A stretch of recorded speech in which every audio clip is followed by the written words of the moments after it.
Olá, você que nos acompanha, está começando mais uma edição da TV Rally.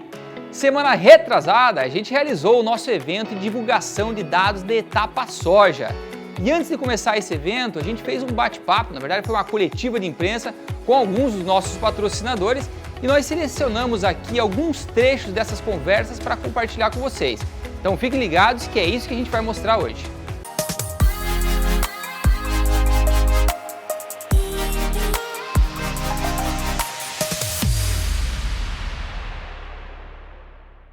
A etapa soja do Rally da Safra já se encerrou, mas nós temos ainda todo o trabalho de levantamento das lavouras de milho segunda safra.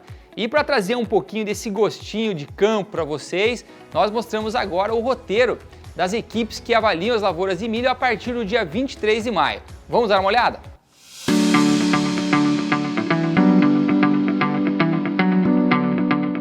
Enquanto não temos equipes em campo, a gente já adianta para você que nos acompanha aqui na TV Rally por onde as nossas equipes vão passar durante a etapa de avaliação do milho segunda safra. Vamos lá? A etapa começa no dia 23 de maio, quando as equipes 21 e 22 saem de Sinop.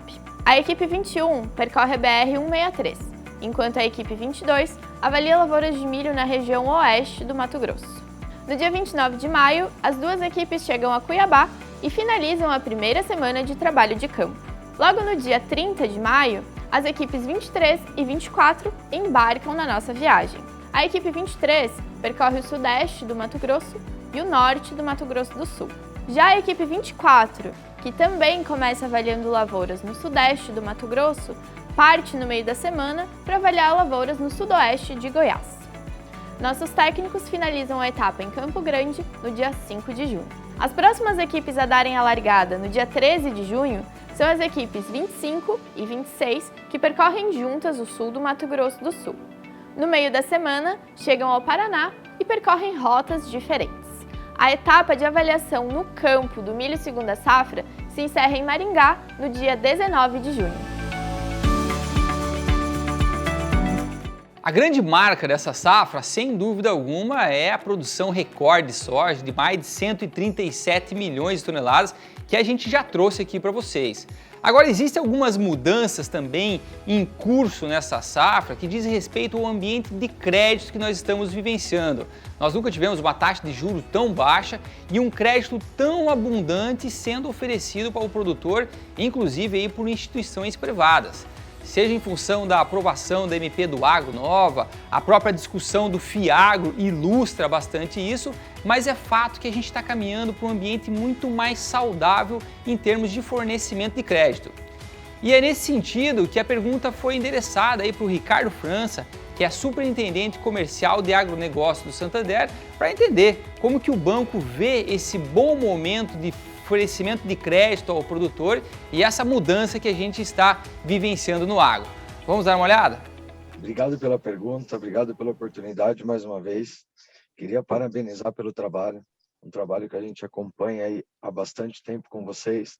Esse ano, infelizmente, não pudermos estar juntos, né, visitando as áreas, mas assim, acredito que foi um trabalho com a mesma qualidade, não tenho dúvida, e assim, mostra realmente números muito satisfatórios aí, mais um ano, né, para o nosso agro brasileiro. E eu te falo também de coração que eu também estou muito feliz de estar no campo neste momento e com toda essa ascensão que nós estamos vendo do agronegócio.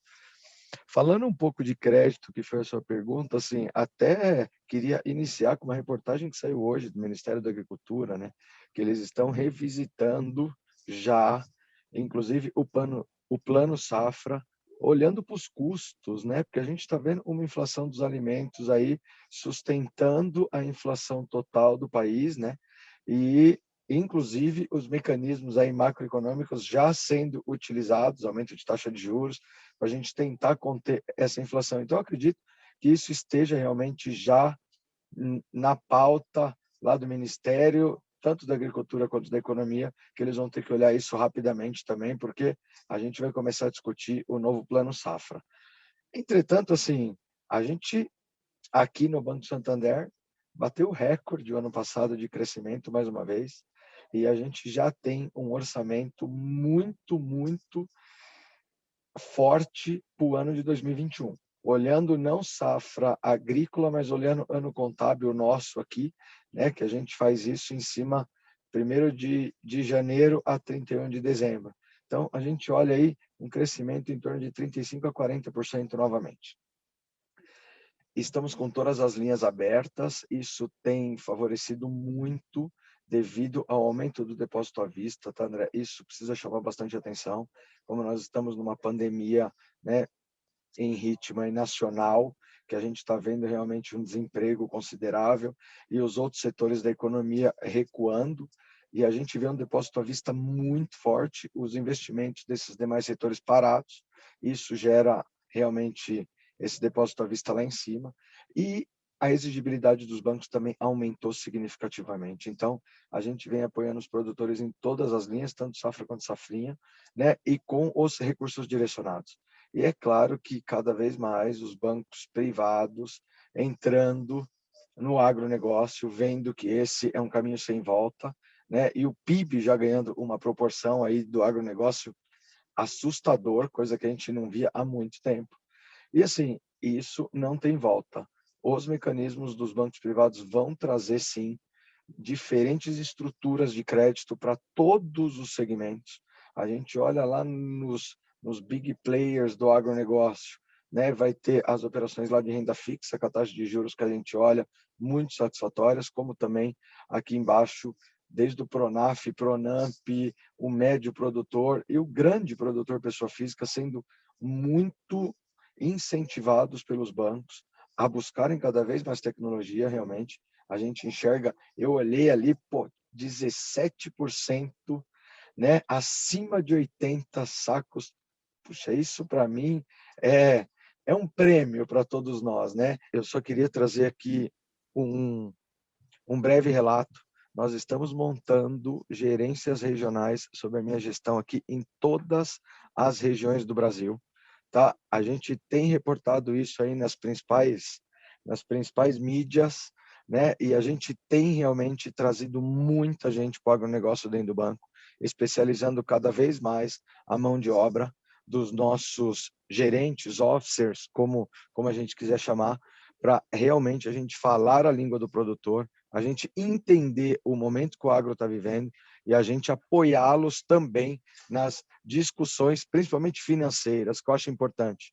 Não é importante só a gente incentivar, né, ele tomar financiamento e pôr tecnologia.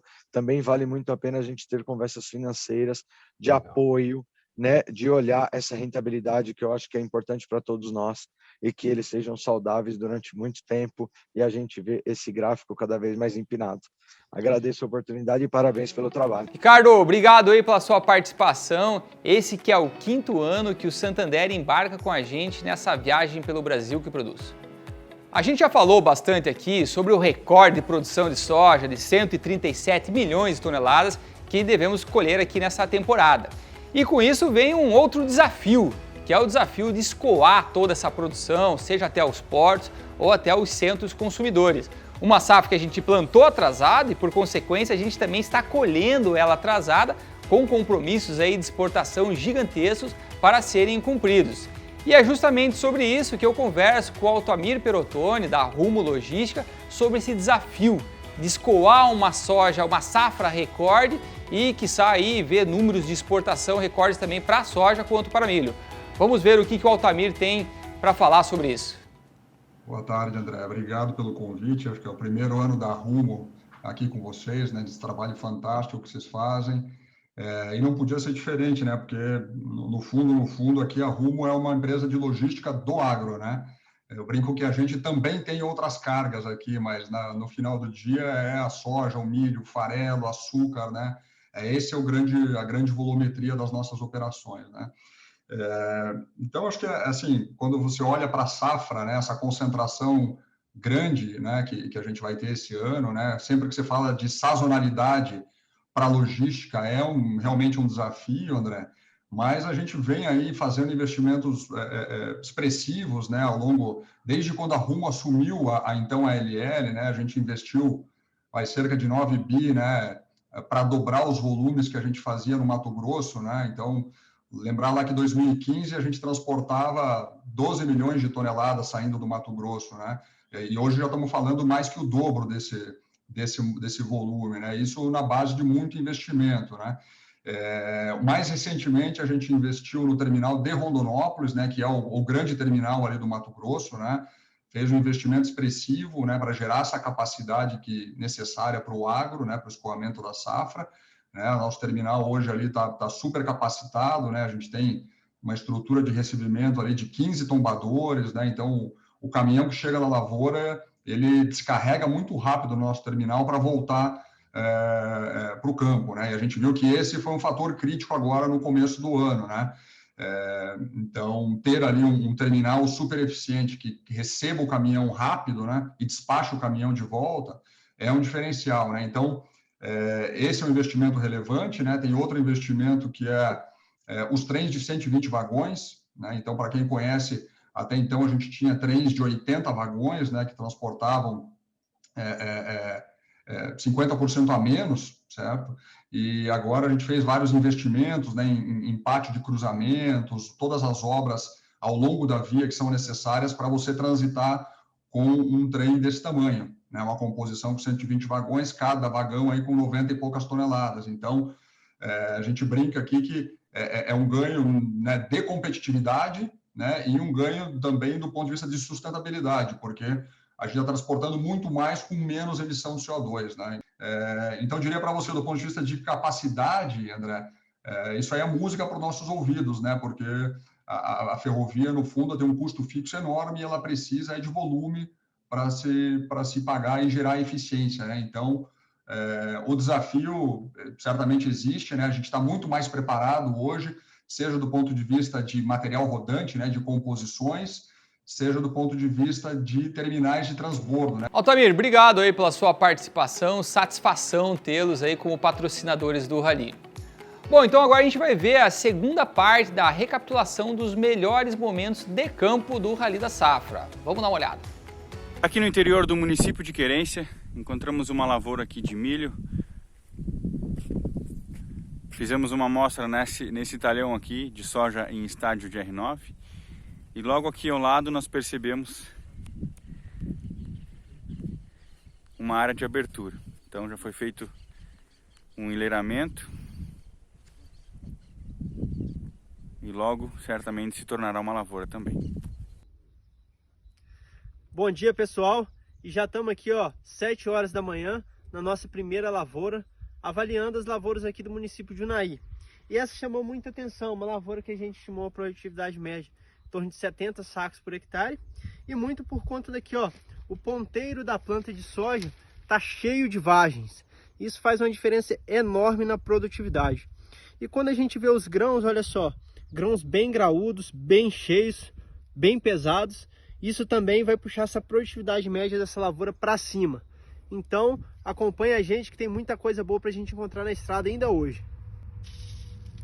Pessoal, e aqui nessa lavoura a gente encontrou uma lavoura muito boa, só que no entanto, olha só, quando você vê o tamanho dos grãos, são grãos muito pequenos. Então provavelmente ele teve ali um veranico no momento de enchimento de grão, né? Resultou em grãos pequenos. A gente estimou ali visualmente 60 sacos por hectare. Nosso aplicativo deu 62 sacos.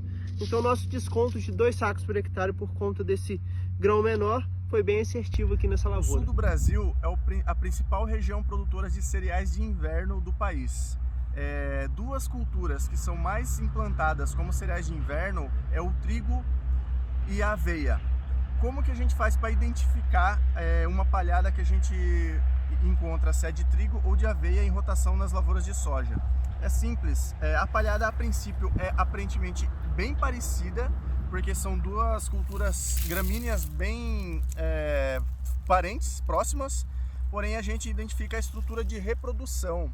No caso a gente encontrou uma panícula de trigo aqui, que a gente consegue identificar essa lavoura e ter certeza que essa palhada era de trigo e não de aveia, que é um pouco diferente. Nesses 3 dias rodando pelo Rally, a gente tem encontrado diversos tipos de solo, desde solos mais escuros, com maior teor de matéria orgânica, até solos bem avermelhados, ricos em óxido de ferro.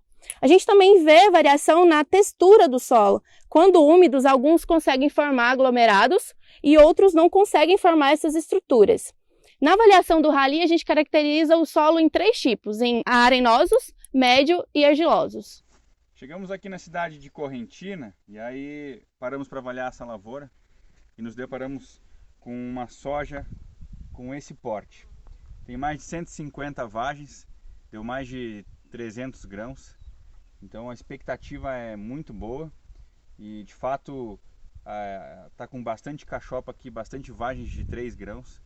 Então nós, se continuar com esse clima bom que está aqui na região, com um sol bem forte para encher esses grãos, teremos uma excelente produtividade nessa lavoura.